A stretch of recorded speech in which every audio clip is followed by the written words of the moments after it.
Ora bem, muito bom dia e sejam bem-vindos a mais uma das conversas do confinamento. Hoje a ligação é para Londres, onde, Oi, onde está a Elo.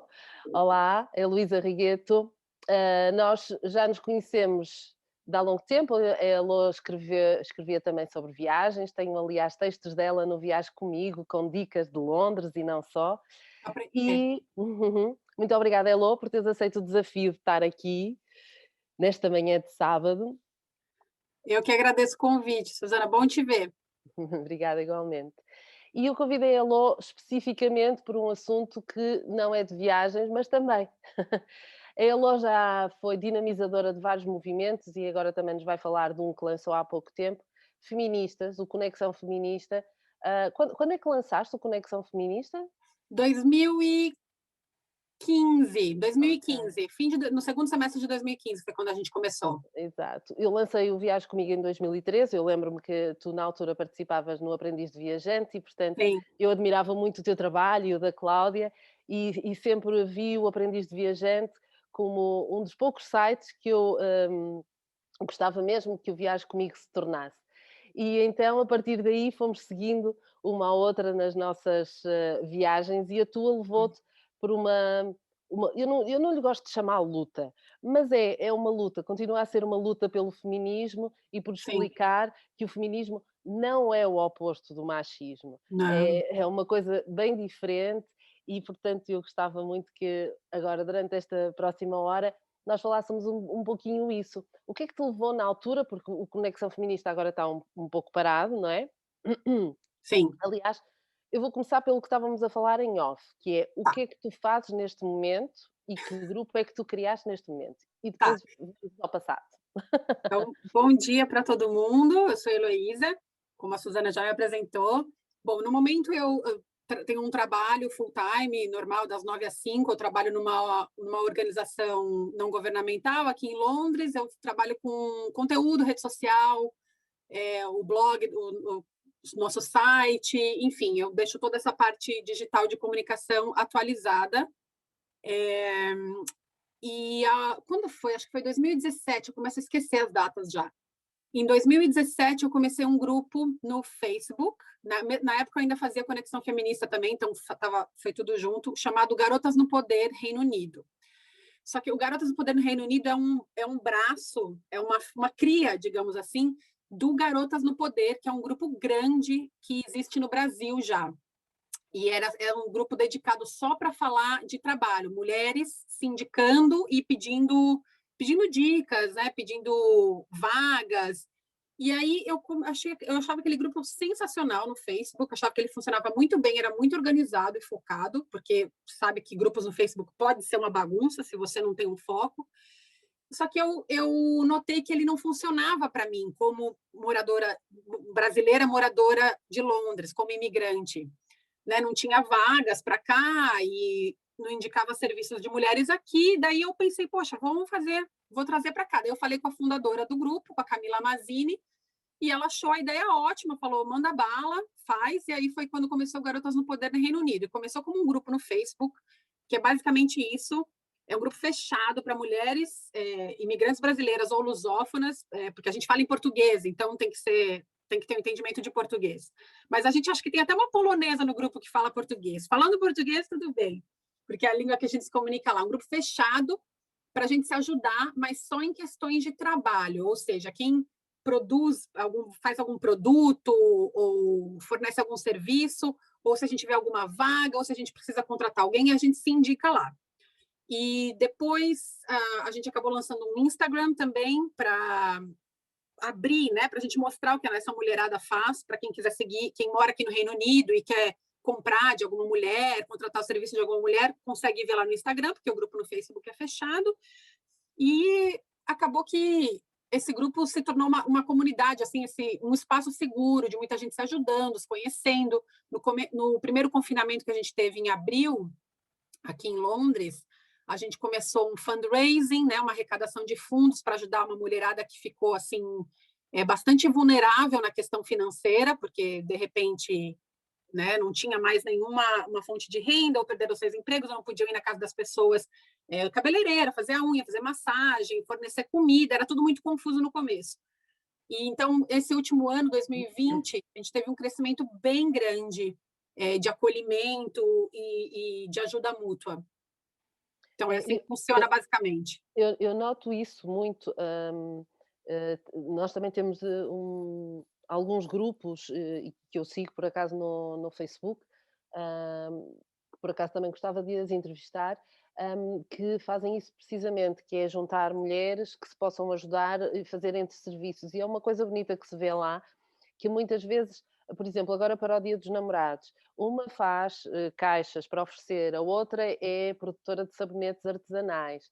Então, juntam-se para trabalhar em conjunto. É uma coisa muito bonita para todas crescermos e todas nos ajudarmos, que Sim, neste último ano, se não for assim, temos mesmo que nos unir de outras formas, porque tem sido um ano ainda mais difícil do que os outros. Por isso, parabéns também por teres criado isso e por dinamizares isso, Elon.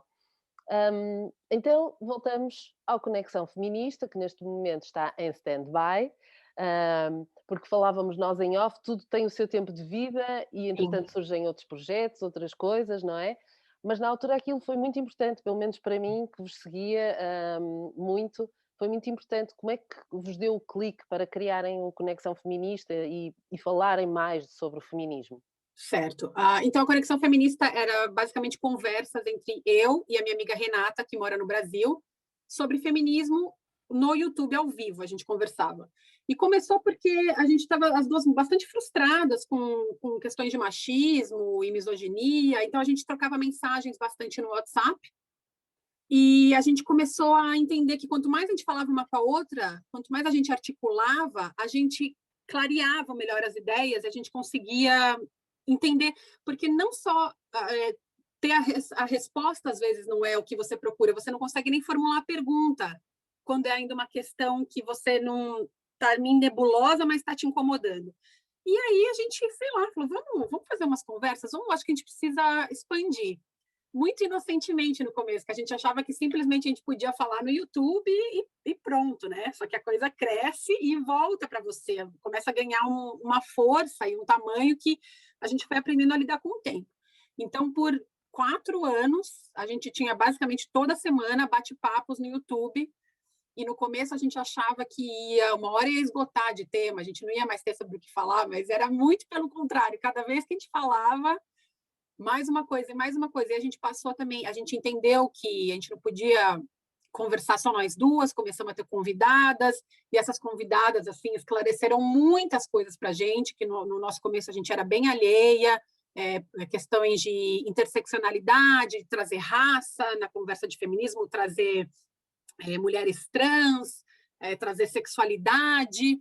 Então, quanto mais a gente conversava, mais as ideias iam clareando e a gente tinha mais perguntas. E no começo dá aquela agonia que você quer todas as respostas, as pessoas começam a te ver como alguém que fala pelo feminismo, que é algo perigoso, né? Que, aliás, eu deveria já deixar bastante esclarecer isso aqui. Eu não falo pelo feminismo, eu não sou representante do feminismo. O feminismo é um movimento amplo. Acima de tudo, nós somos pessoas, mulheres que têm nossos backgrounds culturais, socioeconômicos, então cada uma de nós traz a sua vivência, cada uma de nós traz o seu entendimento, a gente tem coisas em comum, mas isso não significa que a gente concorde em tudo, e tudo bem, isso não é para ser um incômodo, e se eu falar alguma coisa aqui hoje que você acha que não tem a ver com a tua ideia de feminismo, não pense que, então, feminismo não é para mim, aquela moça falou que feminismo é aquilo, então não. Não, vai, converse com outras pessoas e forme as suas próprias ideias.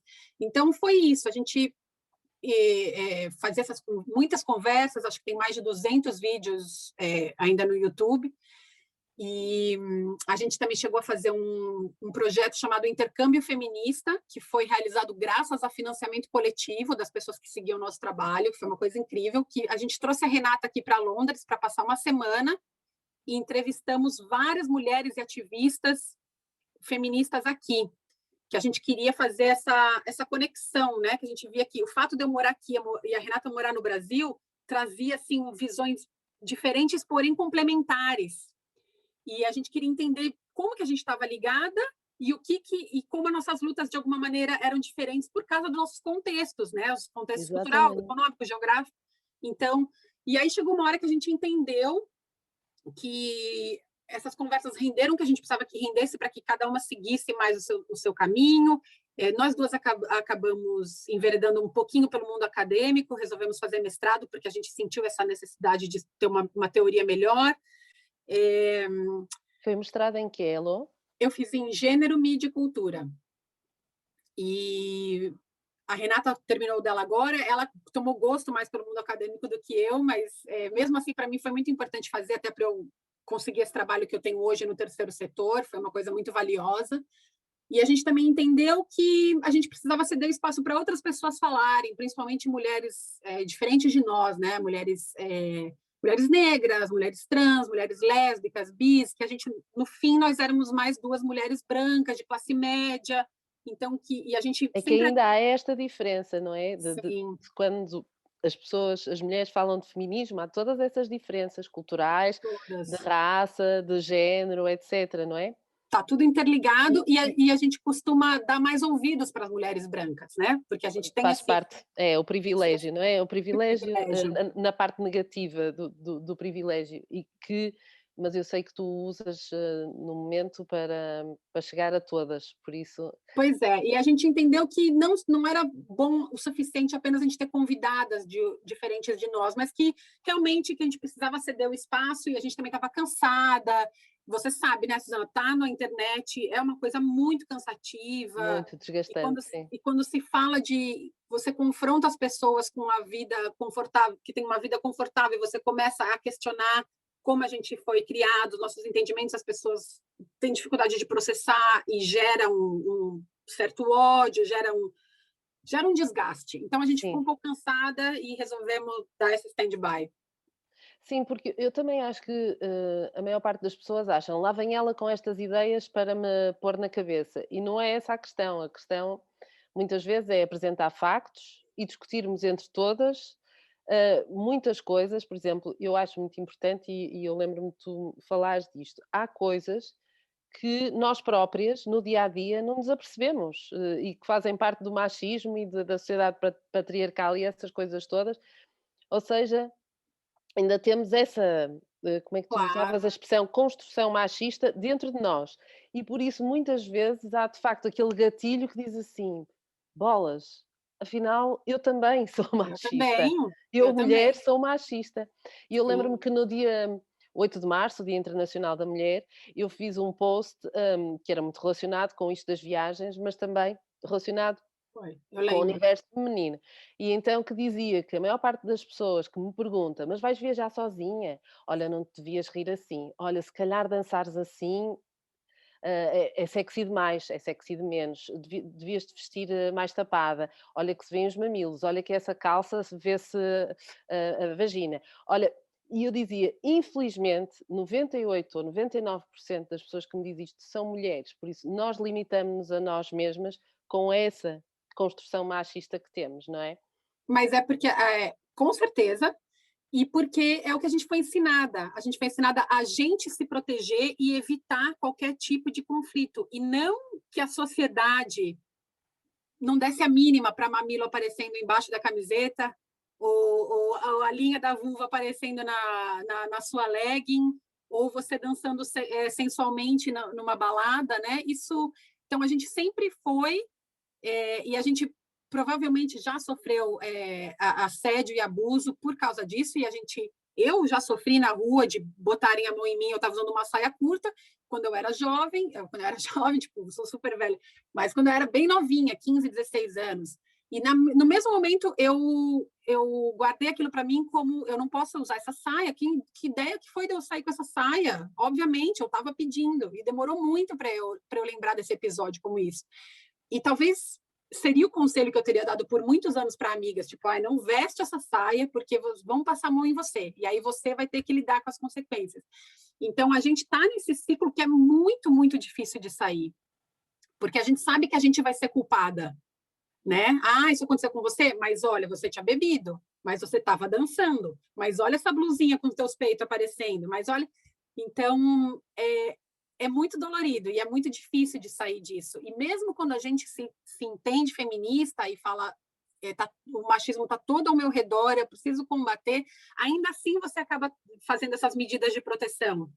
A gente não se vê livre disso tão cedo, infelizmente. Sim, mas eu noto que tem mudado bastante, mudado, aliás, muito nos últimos anos, então tem sido assim um Acho que crescer sim. bastante sustentado, apesar de, lá está, nós estamos a ver isto, como tu dizias, como brancas, 2 europeias ou a viver na Europa, porque se formos para outros países não é de todo assim, não é? Eu gostava até que voltássemos aos primórdios, eu sei que tu és uma estudiosa disto, por isso, aos primórdios do feminismo. Ou seja, o feminismo já teve várias capas, não é? Nós há 100 anos não votávamos, precisávamos, há 50 de uma licença para sair do país do nosso marido. Há tanta coisa que mudou, mas tudo Sim, começou por uma luta. As guerras trouxeram isso às mulheres, não é? Trouxeram-lhes um papel importante, porque os homens iam para a guerra sim.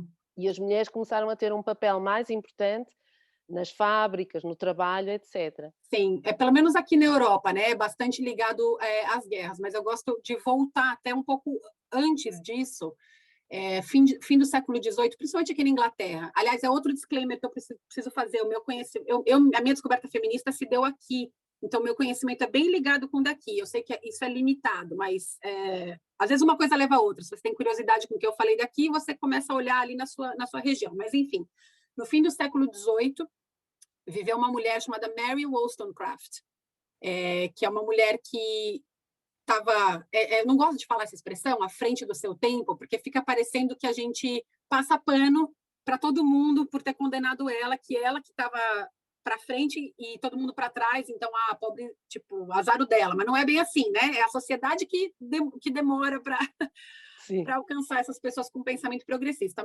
Mary Wollstonecraft é autora de um livro muito visto por muita gente como o berço do feminismo moderno, que é o Vindication of the Rights of Woman, que em português é Reivindicação dos Direitos da Mulher. E a Mary escreveu isso a partir de diversas vivências dentro pessoais da casa dela, onde ela viu, ela não teve, sendo ainda uma pessoa de classe média, ela viu que a preferência era dada ao irmão mais velho dela, não teve educação formal, ela entendeu desde muito cedo que o papel dela na sociedade era imposto de forma diferente porque ela era uma mulher, ela e as irmãs dela. Então, ela escreve, depois de, de muitas batalhas e muitas lutas na família e de trabalho, ela escreve esse livro, o Vindication of the Rights of Woman, mostrando que a mulher não deveria ter os privilégios de educação e acesso ao trabalho como qualquer outra pessoa, que não deveria ter essa divisão, que mulher também era um ser racional, que ela precisava participar da sociedade dessa maneira.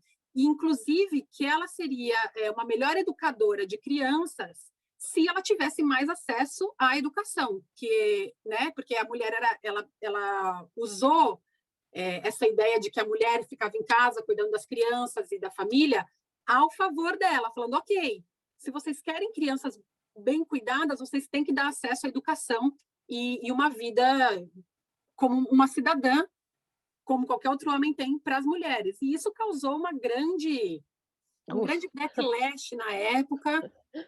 Ela já tinha escrito antes um manifesto chamado Reivindicação pelos Direitos do Homem no sentido humanidade, como uma resposta à Revolução Francesa, ao pensamento iluminista, e aquilo estava influenciando muito ela, e ela vê a Inglaterra como bastante atrasada nesse sentido em relação à França. Ela escreveu aquilo gerou uma comoção também, muitas respostas negativas, mas muitas respostas positivas, e como muitas das respostas negativas foram ligadas ao fato de ter sido escrito por uma mulher, uma mulher escreveu isso, que porcaria, por isso que é uma porcaria esse texto. Você não consegue nem pensar, nem raciocinar, por que você está escrevendo isso, falando né, que a gente não deveria ter monarquia, tal, porque ela tinha ideias realmente bem progressistas até hoje, né? E aí leva ela a escrever o Reivindicação pelos Direitos da Mulher. Só que a Mary tinha uma vida bastante revolucionária para a época, né? Ela teve filhas fora de casamento, ela por muito tempo foi solteira, se sustentava, trabalhava, então ela virou um foco fácil, né? Para ser A ser colocada. julgada É, e sim, portanto ela fazia fugia de todas as normas estabelecidas, não é? e todas. Ela não se arrumava, não arrumava o cabelo, conforme os padrões da época. Então, quando ela morre, as ideias dela são rapidamente, completamente desenterradas. Os livros, existe toda uma função dela ser esquecida, do pensamento dela ser esquecido, principalmente porque a Inglaterra começa a chegar num período muito mais conservador. Depois vai vir a época vitoriana, que vai dar muito regresso no pequeno avanço que as mulheres podiam ter tido nessa época. E esse trabalho da Mary Wollstonecraft só é revisto no começo do século XX, pela Virginia Woolf, depois no meio do século XX pela Simone de Beauvoir. E hoje a gente vê que, nossa, já tinha uma mulher que está lutando, pensando no que a gente está pensando agora, lá no fim do século XVIII. Então, para mim, esse momento da Mary Wollstonecraft é um marco bastante importante. Antes mesmo até do movimento sufragista no fim do século XIX, começo do século XX.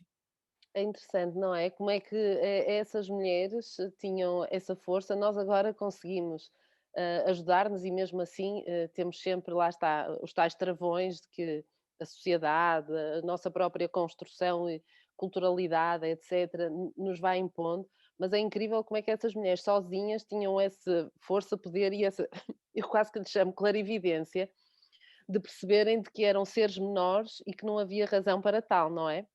É impressionante, completamente, como que ela conseguiu lidar com todas as pancadas que ela levou e ainda assim sempre continuou lutando, lutando, lutando. E ela veio a falecer muito jovem, com 41 anos, 38 anos, no parto da Pois. segunda filha dela. Pois, eu imagino, era isso que eu estava aqui a pensar, ela ainda devia de ser ainda mais jovem, ou seja, lá está, onde é que ela terá ido buscar, não é, essas ideias para porque na família dela, se calhar também já tinha ali um gatilhozito, se calhar, não sei, se calhar ela própria não viu isso, mas alguma coisa lhe deu, Acho que a desigualdade que ela sofreu na infância foi o primeiro gatilho, e ela também começa a ler por conta própria muitos iluministas. E depois ela até no fim da vida dela, ela até se afasta um pouco do iluminismo, que ela vê o machismo que tem ali dentro sim. do pensamento iluminista, mas foram grandes influências esses E pensadores para provavelmente ela. olhando para a mãe também e vendo a vida que a mãe tinha, não é? Lá está estas coisas todas. Eu lembro-me sempre do Sim, exemplo da Malala, que foi sempre muito suportada pelo pai, sim, e que isso faz toda a diferença para ela ser hoje uma voz ativista pela educação das mulheres, não é? Por sim. uma parte do feminismo, que ela tanto incentiva e por outras questões, que lá está, é incrível como essa pequena sementinha que se coloca, Pois pode é. Cada pode pessoa fazer tem o seu momento de descoberta, digamos assim, né? Às vezes, sim. tem para gente que é mais rápido, tem gente que se questiona muito, leva bastante tempo, tem gente que talvez nunca chegue nesse momento. Então, Não, e isto é uma luta, cansa e recansa, portanto, é uma constante. Eu gostaria muito que nós fizéssemos aqui a tal diferença. Agora também há um masculinismo, e eu gosto muito de dizer quando, discuto, entre aspas, discuto um bocadinho o que é o feminismo e que não é o contrário do machismo. A última vez que me disseram, e que eu estava a falar com homens sobre isto, eu disse assim: "Vocês têm que perceber que o feminismo também é bom para vocês, porque também vos liberta". Nós começamos a perceber também todas as cordas, todas as restrições que a sociedade vos impõe, ou seja, se com nós somos um certeza. ser fraco, vocês têm que ser fortes pelos 2 num casal. Vocês são obrigados a manter uma família. E isso constrange-vos também, porque vocês ficam agrilhoados nisso. E então eu lembro-me que, não todos, não é? Mas alguns ficavam assim: "Pois, nunca tinha pensado nisso". Verdade. Olha, Não, mas é verdade, porque isto né? também é-lhes imposto, não é só para nós, e por isso o Não, feminismo nunca é contra os homens, nunca. não, de jeito nenhum. A gente, aliás, precisa dos homens como aliados, até e existem alguns movimentos de homens bastante influenciados pelo feminismo que fazem essa batalha, porque, por exemplo, o homem tem taxa de suicídio é muito maior, taxa de homens vivendo nas ruas, homens sem teto é muito maior, são problemas gravíssimos e todos causados tem masculinidade tóxica, tem opressão, o homem não consegue, tem dificuldade de lidar com as suas emoções, e isso a longo prazo é terrível. Então, todo, não tem porquê ser contra, né? Nós temos nossos pais, amigos, primos, filhos, sobrinhos, homens, e a gente quer que todos convivam numa sociedade amorosa, sem amarras, e não, jamais seria contra os homens, contra a existência de alguém, de forma alguma. E o que é que achas que o feminismo hoje em dia, hum, acho que já batemos bastante na tecla de salários iguais para uma função igual, mas ainda a semana passada eu estava a ter uma discussão com uma amiga de que, olha, vamos ver, os homens, isto costumo ouvir, os homens são, na generalidade, pessoas mais fortes do que as mulheres. E eu, fisicamente. E eu, bem, se nós formos ver que estruturalmente aos homens é-lhes dada a capacidade deles praticarem desportos, enquanto que as mulheres antigamente não lhes era dada essa capacidade, se calhar o que nós estamos a falar muitas vezes hoje em dia ainda falamos da nossa alimentação ligada à pré-história. Se formos ver a constituição física, também é ligada à pré-história, o homem que caçava, a mulher que ficava a cuidar dos filhos, etc. E eu, portanto, eu acho que enquanto continuarmos a alimentar isto de que o homem é mais forte que a mulher e por isso só o homem consegue fazer certo tipo de trabalhos e ter certo tipo de empregos, etc., continuamos a alimentar e isto também faz parte do feminismo, não é? Claro, isso existem pessoas, todo mundo é diferente de todo mundo fisicamente falando, as nossas constituições, e claro, existem hormônios femininos ou masculinos, mas isso não significa que sejam trabalhos que um possa fazer e o outro não, e por isso um mereça um salário maior e o outro não. A questão é, em vez da gente apontar essas diferenças como coisas negativas, a gente tem que abraçar, diferenças são maravilhosas, que bom que tem talvez gente que consiga fazer mais isso do que aquilo, então vamos explorar isso de uma maneira rica para todo mundo, Mas não dividir e pelo não sexo, não dividir é? O sexo masculino ou o exatamente. sexo feminino, porque lá está, isto também para eles acaba por ser mais um peso, não é? Ai, nós é que temos que ser fortes, nós é que temos que fazer este tipo de trabalho.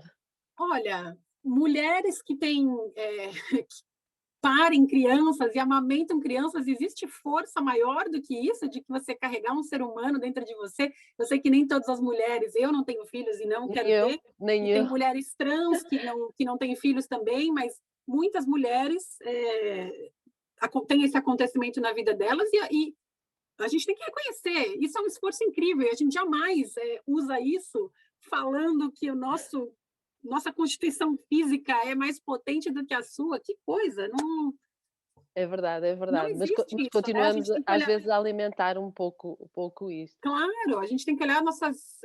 Eu costumo dizer, nós não queremos ser iguais, nós não queremos Claro que alimentar, não, ficam não, aqui as diferenças são ótimas e é por isso que, exatamente. Vamos não é? celebrar a diferença. Quanto mais diferença a gente celebra, menos tipo de preconceito a gente tem. Não- Exatamente. Existe espaço para todos os tipos de expressões humanas. O que é que o que é que tu achas que hoje em dia faz mais sentido no feminismo? Nossa, que pergunta difícil, profunda. É, eu acho que para mim é o entendimento de que olhar, a gente costuma falar muito que quando você se descobre feminista, você bota uma lente que você depois não consegue mais tirar, uma lente crítica, né?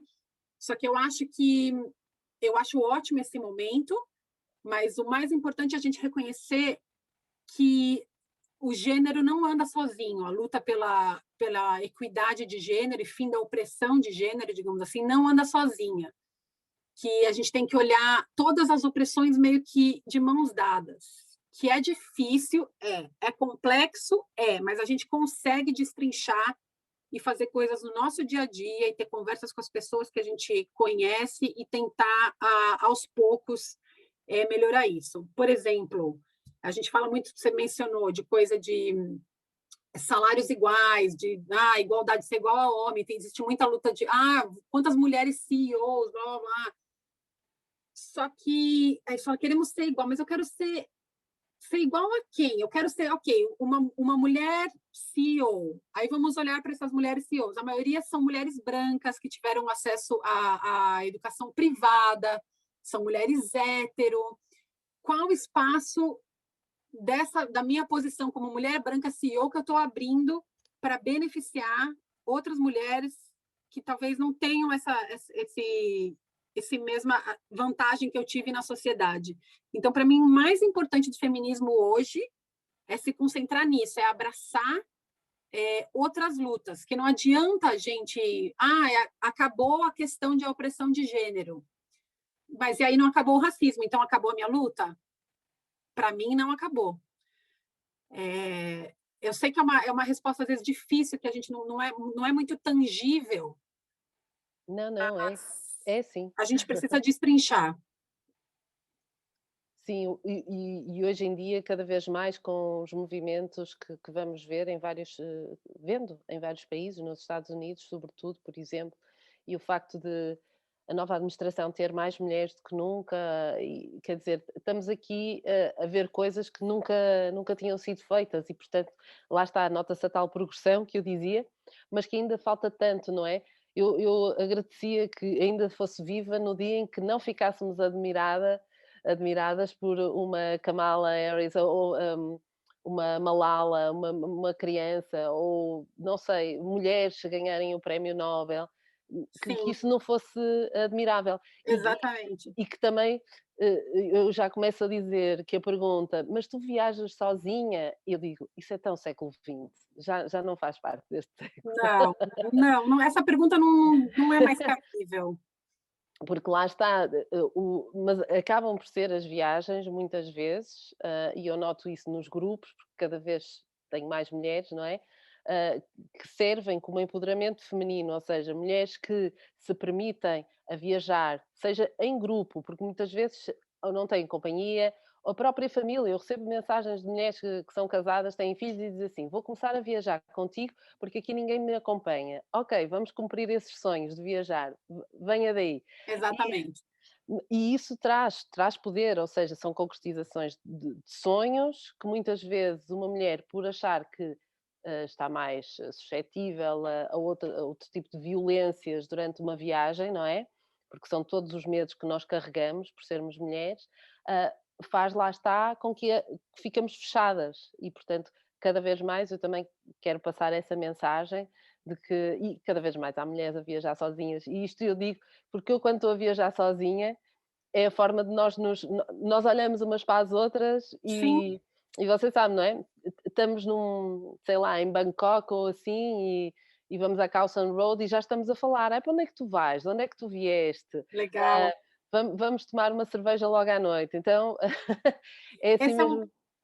esse é um exemplo excelente de coletivo, de como uma coisa que você faz, como você, pessoa, indivídua, como ele reverbera, como pensa naquele efeito de jogar uma pedrinha, né, os círculos da água irem atingindo. Então, acho sempre muito legal. A gente pensa no que a gente pode fazer individualmente, que é um avanço pessoal, é uma conquista pessoal, porém, para mim, o feminismo é o coletivo, é o que a sua conquista pessoal reverbera em benefício das outras mulheres, de outras pessoas que são oprimidas. Como que a gente espalha isso? E eu acho que a gente tem que celebrar todas as nossas conquistas individuais, sendo privilegiado ou não sendo privilegiado, pessoal é pessoal, a gente sabe o que a gente sente. Mas a partir do momento que aquilo a gente consegue trazer algum benefício para o coletivo, que é você, por exemplo, incentivar outras mulheres a viajarem com você, levar elas junto com você, ou combinar de encontrar, aí sim que você começa a ver os efeitos do feminismo mesmo. Pelo menos essa é a minha visão. Você sabe, há pouco tempo, deixa-me fazer contas, há 2 semanas nós elegemos o nosso presidente da república, aqui em Sim, Portugal, e tínhamos 2 mulheres a concorrer para o cargo. Um dos candidatos, acabou num dos discursos que estava a fazer para a sua plateia, acabou por pegar, eh, fazer umas caricaturas dos outros, uma coisa assim muito baixa, fazer uma caricatura dos outros, concorrentes, não é? E quando foi falar de uma das mulheres, disse que ela parecia uma bonequinha com os lábios pintadinhos de vermelho.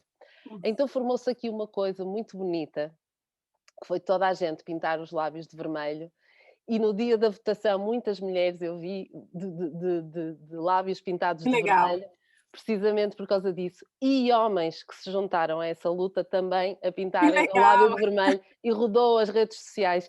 E eu fiquei tão, a sério, é uma coisa que mexe emocionante. connosco, não é? E depois eu pergunto assim, mas lá está, nunca um homem, ele por acaso não se pode dizer que ele não tenha caricaturado os outros, concorrentes, que o fez e de uma forma até bastante, eh, nojenta, é a palavra. Mas, lá está, quando foi para falar da mulher, não a consegue atacar, podia dizer que ela fez um mau trabalho, podia dizer que ela era uma má deputada, eurodeputada. Exatamente. Não, parecia uma bonequinha com os lábios pintados de vermelho. Foi o melhor que ele conseguiu. E, portanto, nós ainda temos que apanhar com isto, não é? E no meio de trabalho, na política, Sim, onde tivemos que lutar tanto e tivemos que criar até cotas, que é uma coisa que muita gente discute hoje em dia, que está contra, e eu costumo dizer que foi um mal necessário para se criar cotas onde as mulheres tivessem representatividade, para hoje em dia estarmos aqui as duas a falar sobre isto. exatamente. Não é? Então, eu não sei se tu, no mercado de trabalho, alguma vez sentiste. Eu, no mundo do jornalismo, a maior parte dos jornalistas são mulheres, então eu nunca senti este tipo de opressão, sinceramente. Apesar que depois íamos para as FIAs e eram quase sempre homens. É impressionante. É impressionante os cargos de liderança também, né? É, é. Mas hoje em dia já temos bastante representatividade, mesmo nesse meio. Mas eu não sei se tu alguma vez sentiste nos sítios onde trabalhavas esse tipo de distanciamento, de eu nunca vou conseguir ter aquele lugar, Feliz, ou... felizmente não. Eu sempre dei, comigo nunca enfrentei, pelo menos que eu lembre, né? Talvez é uma coisa tão internalizada que eu não tenha percebido, mas eu acho que não.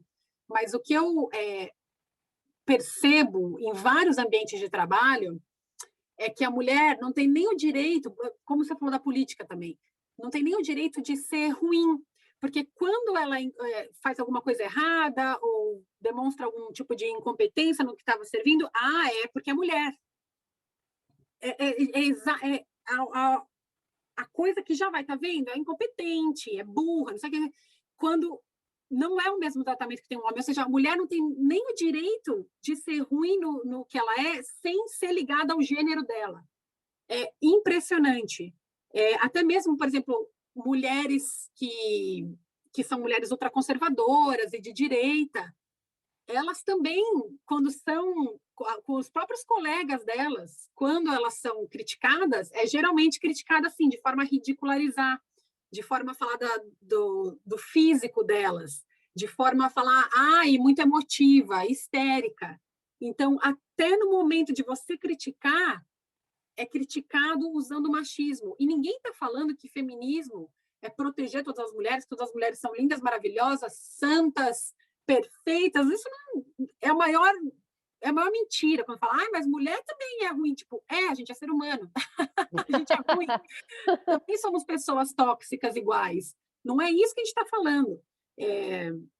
O que a gente está falando é que o ataque de gênero ele está tão internalizado que mesmo mulheres ultramachistas, ultraconservadoras acabam sofrendo isso também.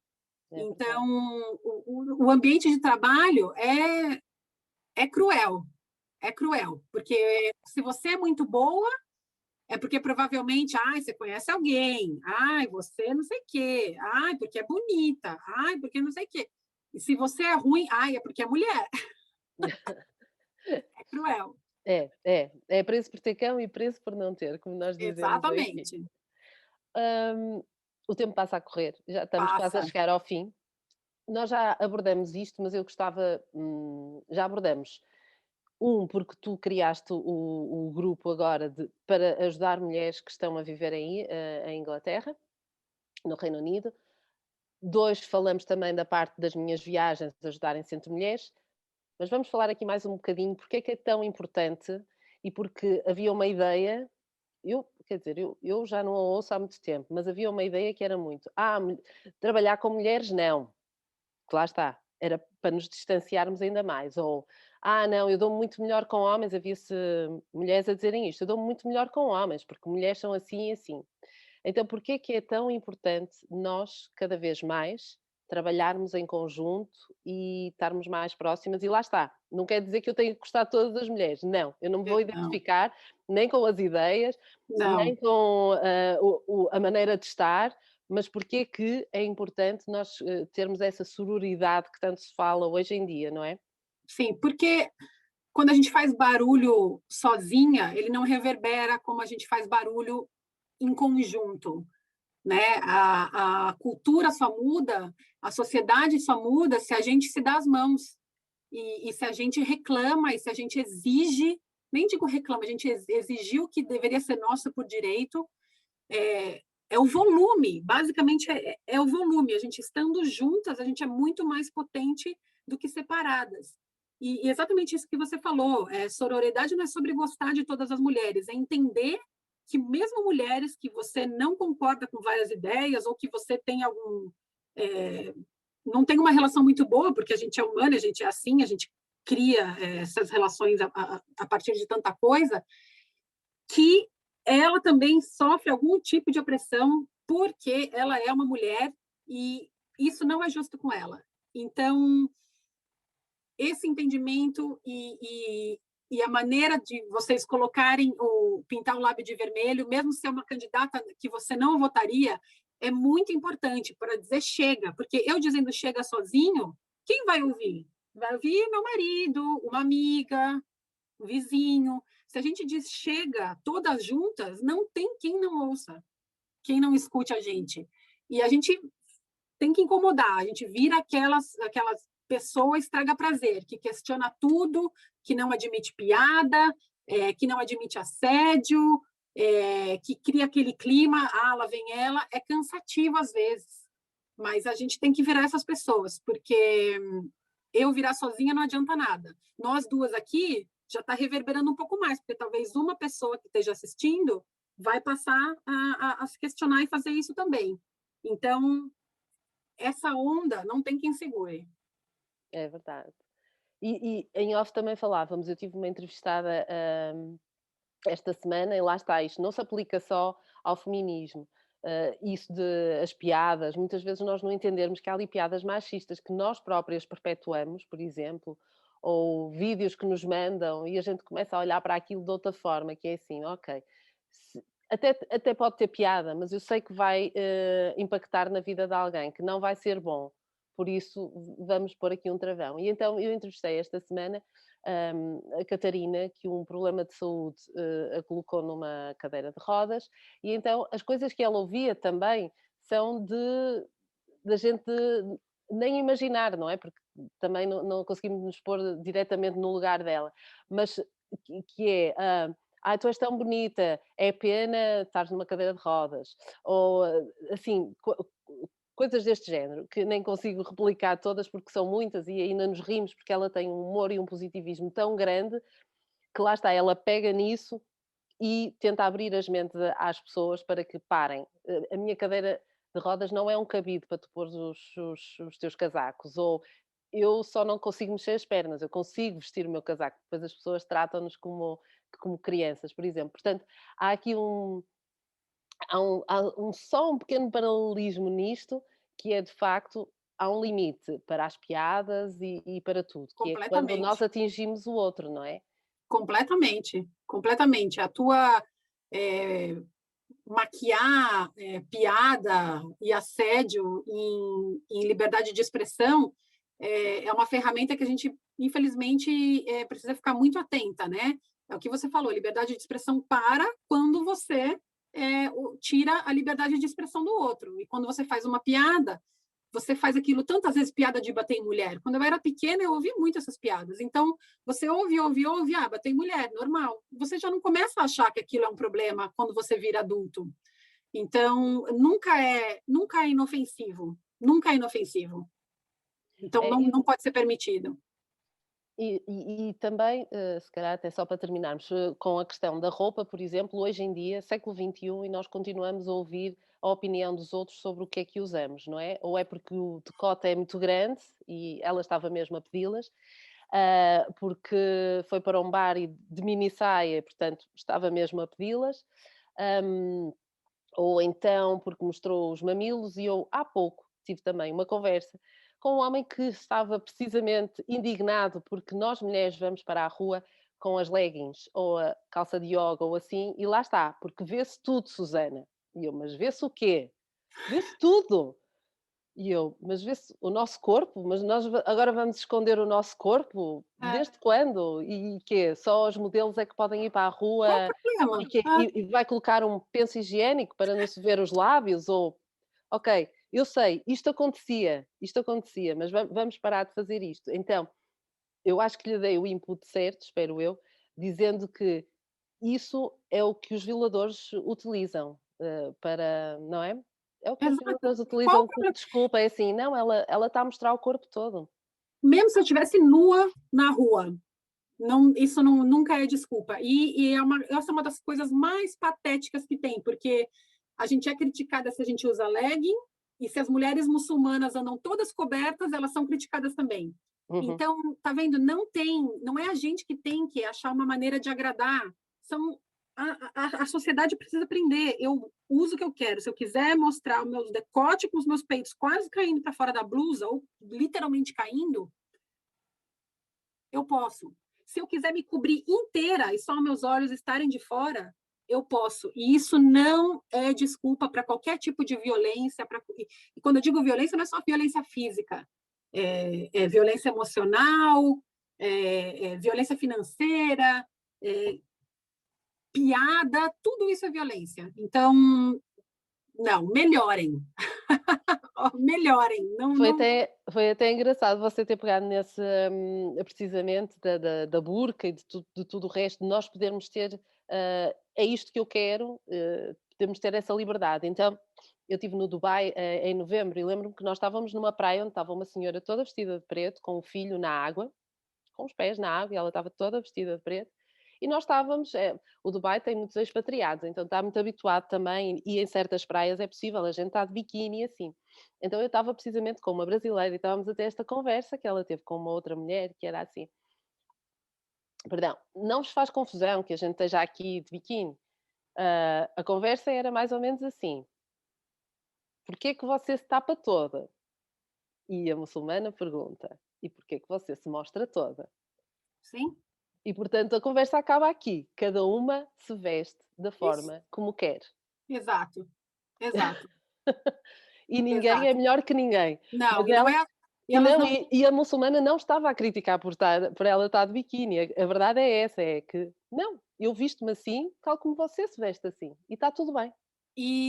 Elas não precisam ser resgatadas pela gente. Não, Pode ter certeza que existem muitos movimentos feministas entre mulheres muçulmanas, e elas sabem a opressão que elas sofrem, e elas lutam isso da maneira que elas quiserem. Elas podem muito bem usar a burca delas enquanto elas lutam e continuar usando depois, porque opressão de gênero está enraizado em tudo quanto é cultura, não é exclusivo de uma religião, não. Então, exato.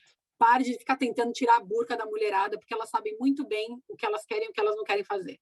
Uhum, exatamente. E quais as prioridades das lutas delas também, não é? Exatamente. É. Muito bem, Elô, muito obrigada, foi uma conversa ótima. Foi. Muito obrigada a Passa ter-te rápido. aqui também e obrigada a todos, que estiveram em direto aqui no Face. Obrigada mais uma vez, Elô. Imagina, eu que agradeço.